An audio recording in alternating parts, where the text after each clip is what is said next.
السلام عليكم ورحمة الله وبركاته. كم جرتن كبجمتودا جالتمتوني هردفتوني برسيسا روما الحمد لله هن نغكوت نغيني كي هنجار الله هن كبجارا باك جرتن مرت نغو دعوتن كي ايمون وان هار واجائبا لما في دجرا وان هار وايمو في دسنين اسم برسيس هيا دعوتن كي يغام برمسات اندر بندرات ورون يوتيوب چانل كينيا فاروتا تنبغ نغا اندفتن چا برمسا دبلتا ارغا چوداف چانل كينيا سبسكرايب goda chundagatin ada yeroo subscribe gootan barumsuun asirratti dabarsinu guyyaan guyyaan nama dura akka simbira ga'uuf mallattoo notification sana kalee kitu godhaadha achi booda all kajettoon irra kayyadhaadha viidiyoo keenya nan baay'ee darge karraa faadamu laayik godhaadha barumsan garaadha asin darbee youtube channel keenya jala seenaadha viidiyoo baay'eetu jira irraa baradhaadha egaa gabanumaan hanga barumsaan dabarsaa hanga xumura viidiyoo keessatti obsaan afaana turaan hordofaan sininja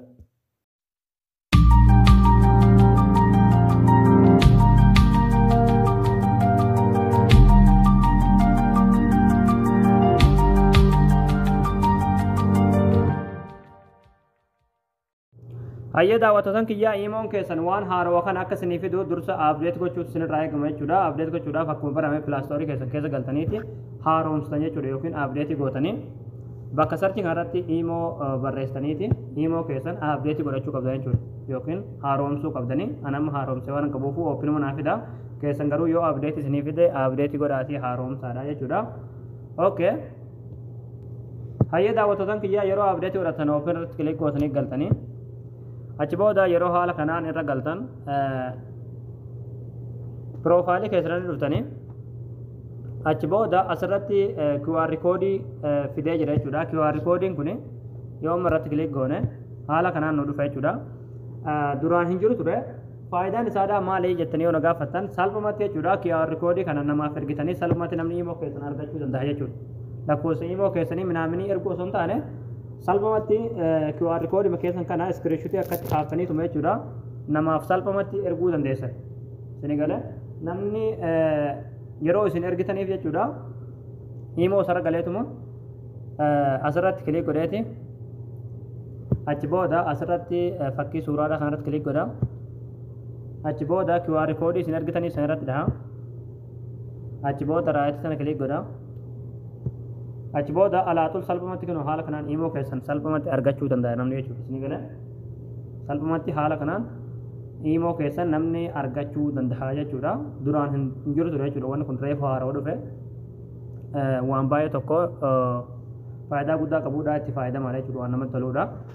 inni lammaffaadha ammoo of duuba adeemu inni lammaffaadha fakkeenyaaf wal parparii miseejii yeroo namaa walii barreessan salphumatti amma booda jijjiiruu dandeessan jechuudha san jijjiiruudhaaf tuqaa sadeen sana kilikni gootu achi booda as jalatti wal parpar kayoon jira irratti kilikni gootu achi booda kan barbaadan filachuu dandeessan baakgiraawundii kana jalatti argamu hunda jechuudha isin galee haala kanaan kan isinitti tole filachuu dandeessan kana filattaniis yaani bifa isinitti tole jechuudha yoo barbaadan ammoo galarii keessan keessaa dabalachuu dandeessan jechuudha asirratti kilik gootanii dabalachuu dandeessan inni gala haala kanaas kan kee galtanii kan barbaadan jechuudha kan isinitti tole tokko irra kaa'achuu dandeessan fakkeenyaaf haala kanaan kanarra kaa'attanis fakkeenyaaf ammoo galarii keessan keessa dabalachuu barbaada fakkii filaas irratti kilikni gootu achi booda suuraalee galarii keessan keessa jiru san keessaa filachuu dandeessanii jechuudha hoo barbaanne immoo babbareedaan kanuma keessa jira waan ta'eef kanuma keessaa filachuu dandeessanii kanuma keessaa jechuudha kan isinitti tole haala kanaan waan baay'ee tokko das nama jiru itti fayyadamaadhaan isinin jaa yeroo haala kanaan filattan jechuudha kan isinitti tole san yeroo haala kanaan filattan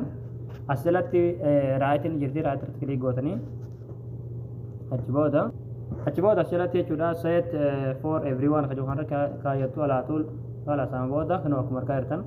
baakgiraawundii duubaa kana haala kanaan bareedee jira jechuudha haala kanaan wanni kun haarawaa itti fayyadamaadhaan isinin jaa waan baay'ee tokko namatti egaa daawwattoota kiyyaa wanti haaroon imoon fide kana ture jechuudha waan baay'ee tokko namatti toluudha waan baay'ee tokko nama fayyaduudha barnoota keenya irraa asirratti raawwataa barumsa babbareedaa akka irraa kan argachuudhaaf chaanaala keenya faaree taatan subscribe gootanii maatii keenya to'atu gatanaadha akkasumas viidiyoo keenya kana namni baay'een argee kan raafaatu laayik sheer waleef godhaadha barumsa birooti na golti deebinutti waan hordoftaniif galatooma